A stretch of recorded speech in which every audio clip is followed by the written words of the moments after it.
ઘરમાં એસી વાપરતી વખતે ભૂલથી પણ આ નવ કામ ના કરવા તેની પૂરી માહિતી અને સાવચેતી રાખવાની રીતો આ વિડીયોમાં જાણો।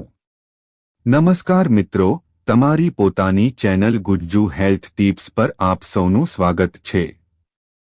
મિત્રો, આજના સમયમાં એસી એટલે કે એર કન્ડિશનર હવે મોજશોખ નહીં પણ ઉનાળાની ખાસ જરૂરિયાત બની ગયું છે। ખાસ કરીને જ્યારે ગરમી 40 થી 45 ડિગ્રી સુધી પહોંચે છે ત્યારે એસી વગર રહેવું બહુ અઘરું લાગે છે। પણ શું તમે જાણો છો કે એસીનો ખોટો ઉપયોગ તમારા શરીરને, વીજળીના બિલને અને મશીન એમ ત્રણેયને નુકસાન કરી શકે છે? ઘણીવાર લોકો એસી વાપરતી વખતે એવી ભૂલો કરે છે જેની અસર ધીમે ધીમે શરીર પર દેખાવા લાગે છે, જેમ કે શ્વાસ લેવામાં તકલીફ, ચામડી સુકાઈ જવી, માથાનો દુખાવો, વધુ પડતું લાઇટ બિલ અને એસી જલ્દી બગડી જવું। આ વિડીયોમાં આપણે એ 9 મોટી ભૂલો વિશે વિગતવાર જાણીશું જે તમારે એસી ચલાવતી વખતે ક્યારેય ના કરવી જોઈએ। મિત્રો, આ વિડીયો બહુ કામનો છે એટલે જરાય સ્કીપ કર્યા વગર આખો જોજો અને આ વિડીયોને સેવ કરીને રાખજો જેથી ભવિષ્યમાં તમને આ માહિતી ઉપયોગમાં આવી શકે। નંબર 1, ખૂબ જ ઓછા તાપમાન પર એસી ચલાવવું। ઘણા લોકોને એવું લાગે છે કે એસીને 16 કે 18 ડિગ્રી પર રાખવાથી રૂમ જલ્દી ઠંડો થઈ જશે, પણ આ તમારી મોટી ભૂલ છે, કારણ કે તેનાથી એસીના કોમ્પ્રેસર પર બહુ વજન આવે છે અને વીજળીનો વપરાશ પણ બહુ વધી જાય છે। વળી શરીરને અચાનક ઠંડી લાગવાથી શરદી અને ઉધરસ થઈ શકે છે। તેની સાચી રીત એ છે કે એસીને હંમેશા 24 થી 26 ડિગ્રી પર રાખવું જોઈએ, જે શરીર માટે સારું છે અને વીજળી પણ બચાવે છે। તમે એસી કેટલા તાપમાન પર ચલાવો છો તે નીચે કોમેન્ટમાં જરૂર લખજો અને જો તમે 24 થી 26 પર રાખતા હોય તો યસ લખજો। નંબર 2, એસી ચાલતું હોય ત્યારે બારી કે દરવાજા ખુલ્લા રાખવા। મિત્રો, ઘણા લોકો એસી ચલાવે છે પણ રૂમના દરવાજા કે બારી બરાબર બંધ કરતા નથી। આનાથી નુકસાન એ થાય છે કે અંદરની ઠંડી હવા બહાર જતી રહે છે અને એસીને ઠંડક કરવા માટે વધુ મહેનત કરવી પડે છે, જેનાથી બિલ વધે છે। સાચી રીત એ છે કે એસી ચાલુ કરો તે પહેલા રૂમ બરાબર બંધ કરી લો અને જો ક્યારેક તાજી હવાની જરૂર હોય તો એસી બંધ કરીને બારી ખોલવી જોઈએ।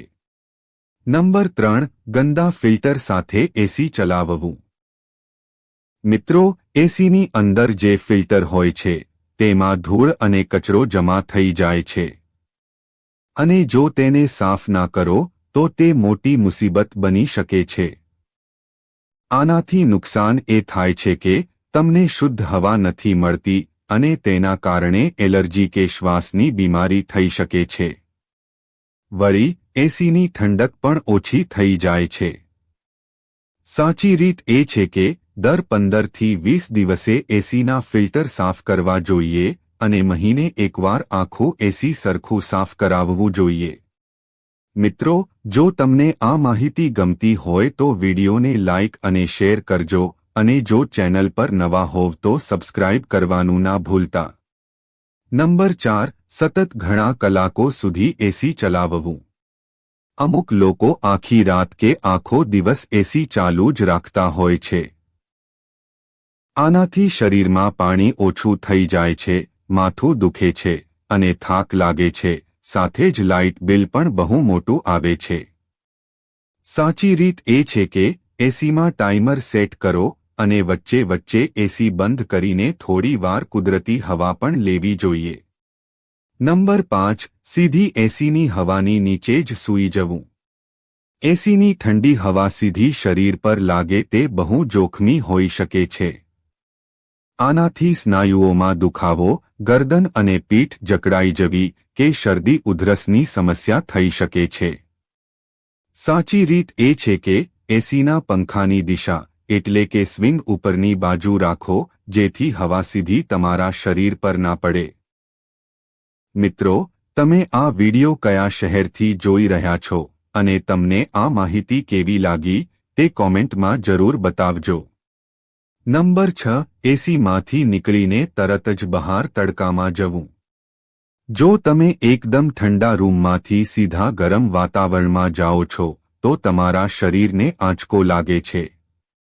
આનાથી માથાનો દુખાવો, ચક્કર આવવા કે બીમાર પડવાની શક્યતા વધી જાય છે. સાચી રીત એ છે કે બહાર જતી વખતે 5 થી 10 મિનિટ પહેલાં જ એસી બંધ કરી દો, જેથી તમારું શરીર સામાન્ય તાપમાનમાં આવી જાય. નંબર 7. પાણી ઓછું પીવું.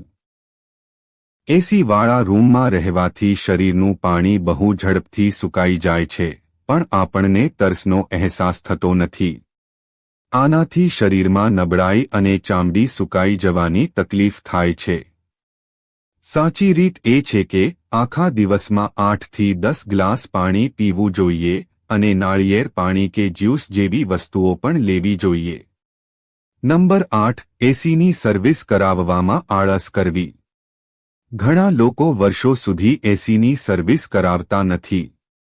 આનાથી એસીની ઠંડક ઓછી થઈ જાય છે, ગેસ લીક થવાનો ડર રહે છે અને મશીન જલ્દી બગડી જાય છે. સાચી રીત એ છે કે દર 3 થી 6 મહિને એસી સર્વિસ કરાવવું જોઈએ અને ઉનાળો શરૂ થાય તે પહેલાં એકવાર ચેકઅપ કરાવી લેવું જોઈએ. નંબર 9.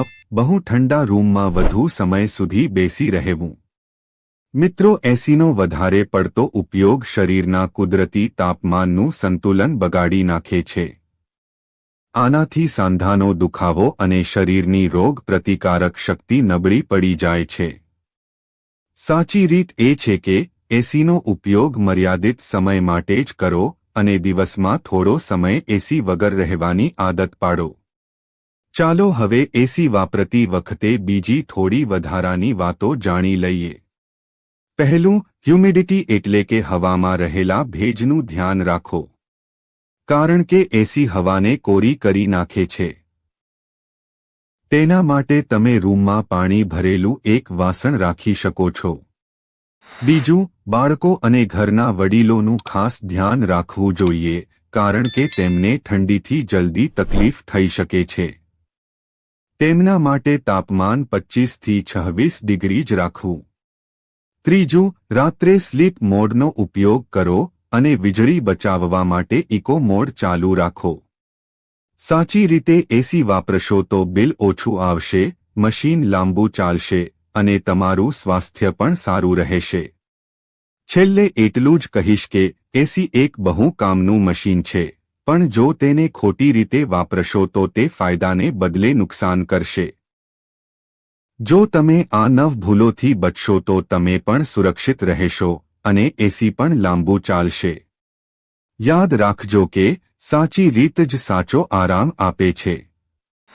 જો તમે રોજ એસી વાપરતા હોવ તો આ માહિતી તમારા પરિવાર માટે બહુ ઉપયોગી છે.